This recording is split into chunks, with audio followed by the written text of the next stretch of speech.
Okay, now that I showed you guys how to do a basic cornrow without stitching the hair, I'm going to show you how to feed in the braiding hair while doing that same basic cornrow.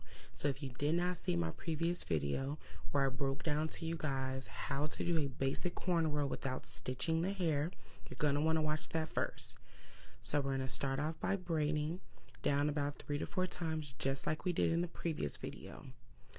Once we're done doing that, we're going to pick up some of the client's hair from anywhere, add it in between our pointer finger and our thumb, just like we did previously.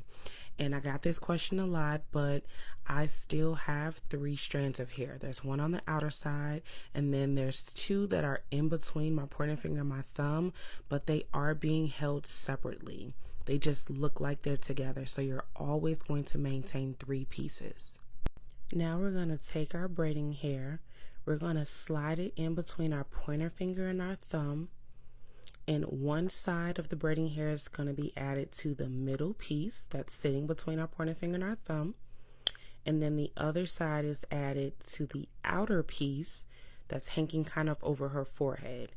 We're going to grab those 2 pieces of hair, the braiding hair and the mannequin's hair, together.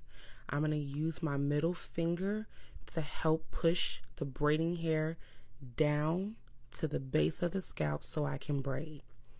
Once I'm on the opposite side, I'm going to grab some of the mannequin's hair and I'm going to add it in between my pointer finger and my thumb, just like I would if I'm doing this without braiding hair. Braid down and get over to the other side. So what I'm doing here is I'm picking up some of the mannequin's hair and I'm putting it in between my pointer finger and my thumb, just like I did in my basic cornrow video before I add in the braiding hair. You always want to do it before you add in the braiding hair. I grabbed my braiding hair again. We're going to slide this in between the pointer finger and the thumb. Grab it. One side's going to get added to the middle strand. Another side's going to get added to the outer strand. I'm going to grab those 2 pieces together, use my middle finger to push down on the braiding hair so that I can have it tight to the scalp and braid.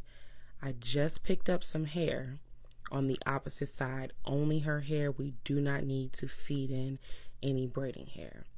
Now I'm picking up her hair again, adding it in between. I'm grabbing my braiding hair.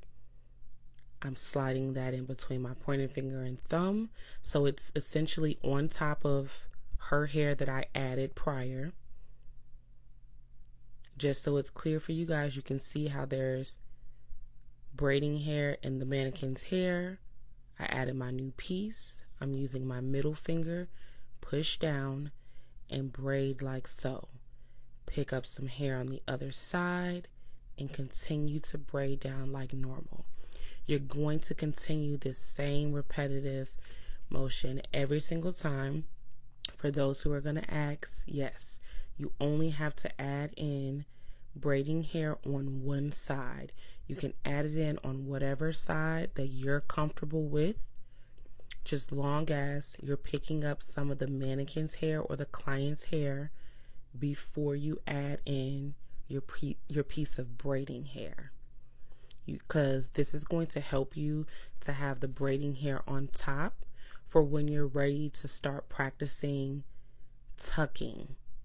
When you're using colored hair like I'm doing here and the client's hair is a different color, this is going to help you to tuck the black hair under the blue hair. Now I'm not doing that right now. I'm not focusing on that. Right now, I'm just showing you guys how to do the basics. But as you can see, you are seeing more and more blue.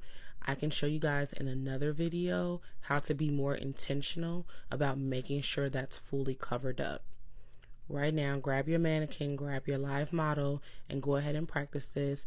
Comment down below if there's anything that you would like me to clarify on. And I'm positive I'm going to get a lot of people asking this question, so I'll go ahead and answer it now. How many pieces do I add in? That is all dependent upon you. It's all about the thickness of the braid or the thinness of the braid that you would like. Sometimes if you know you want a braid that's thinner or what we would call more boneless looking, a flatter looking braid, you don't need to add in a lot of braiding hair.